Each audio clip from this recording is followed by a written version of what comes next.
Sziasztok! Ugye mindannyian láttunk már ilyet, végtelennek tűnő kamionsor egy raktár vagy egy gyár kapujában. Na, a mai elemzésünkben pont egy ilyen mondjuk ki őskori problémára nézünk meg egy szupermodern megoldást. Tartsatok velem, megnézzük, hogyan lehet ezt a macérát végleg elfelejteni. És ez tényleg egy jó kérdés. Mert gondoljunk csak bele, a digitális korban élünk, és még mindig ez a kép fogad minket sok helyen. Sorban álló kamionok, a portásfülkében meg hegyekben áll a papír. Tényleg ez a leghatékonyabb módszer? Hogy lehet az, hogy ennyi értékes időt, pénzt és energiát pazarolunk el a telephelyek kapujában? Hát a hagyományos papíros beléptetés az egy kész katasztrófa, ha őszinték akarunk lenni.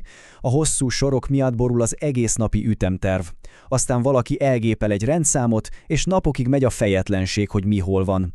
A menedzsment meg mit lát ebből? Gyakorlatilag semmit. Csak a nap végén kapnak egy köteg papírt, amivel már nem sok mindent tudnak kezdeni.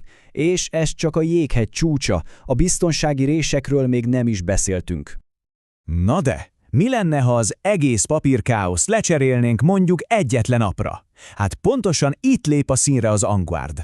Ez az a rendszer, ami végre elhozza a 21. századot a gyárkapukba.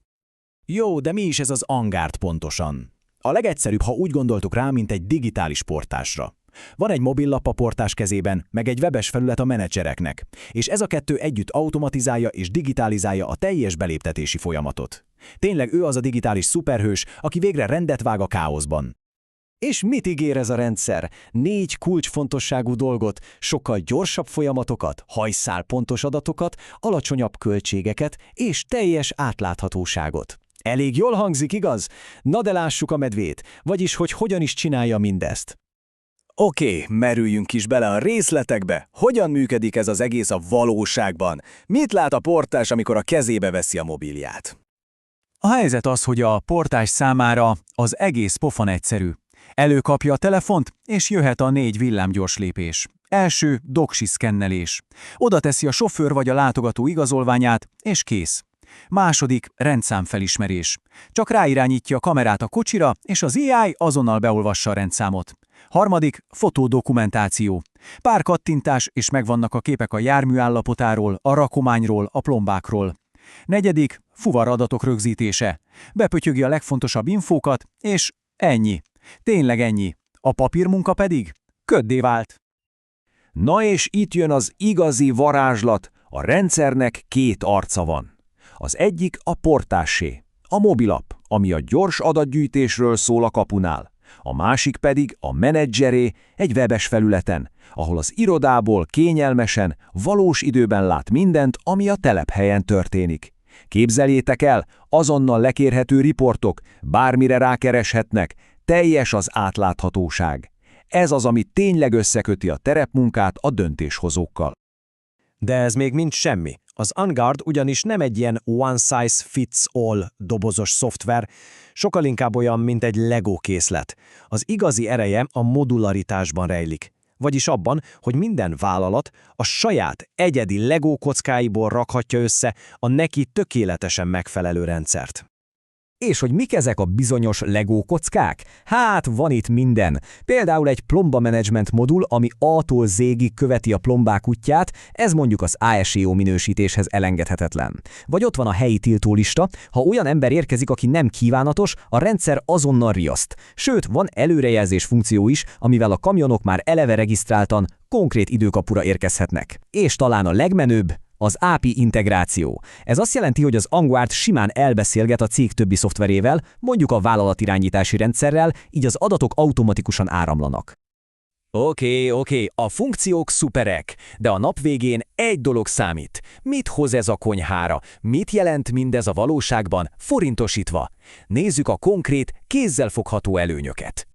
Kezdjük rögtön az árazással, ami szerintem zseniális. Ahogy itt a grafikonon is látjátok, a rendszer szkálázódik. Minél több beléptetést kezel egy cég, annál alacsonyabb lesz az egy tranzakcióra eső költség. Ez azt jelenti, hogy a rendszer együtt nő a vállalattal, és minél nagyobbak lesznek, annál jobban megéri nekik. Tiszta sor. Jöjjön az első és leglátványosabb előny, a sebesség.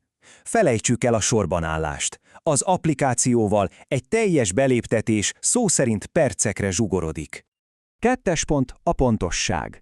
Az, hogy szkennelünk és mesterséges intelligenciát használunk, gyakorlatilag nullára csökkenti az emberi hiba lehetőségét. Nincsenek többé elgépelt rendszámok, félreírt nevek, csak tiszta, precíz, megbízható adatok.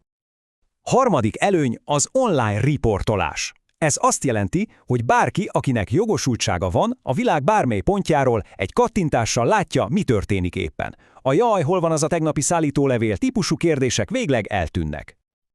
Negyedik, pofonegyszerű betanulás. Mivel a rendszer lépésről lépésre vezeti a felhasználót, egy új kolléga betanítása nem napokig, hanem percekig tart. Elindítja az appot, és az mutatja, mit kell csinálni. Ennyire egyszerű. És végül az ötödik, ami valójában az előző négynek az összege, a költségcsökkentés. Mert a gyorsabb folyamatok, a pontosabb adatok, a kevesebb hiba és a kevesebb felesleges adminisztráció a nap végén mind egy dolgot jelentenek. Pénzt takarítanak meg a cégnek, tisztán és mérhetően. Szóval az Angor története egy remek példa arra, hogyan lehet egy elavult, papíralapú folyamatot átültetni a digitális korba. És a végére hadd tegyek fel egy kérdést nektek. A ti saját munkátokban, a ti cégeteknél mi az a nyikorgó, lassú, manuális folyamat, ami már épp ennyire megérett egy digitális megújulásra? Gondolkodjatok el rajta. Köszönöm a figyelmet, sziasztok!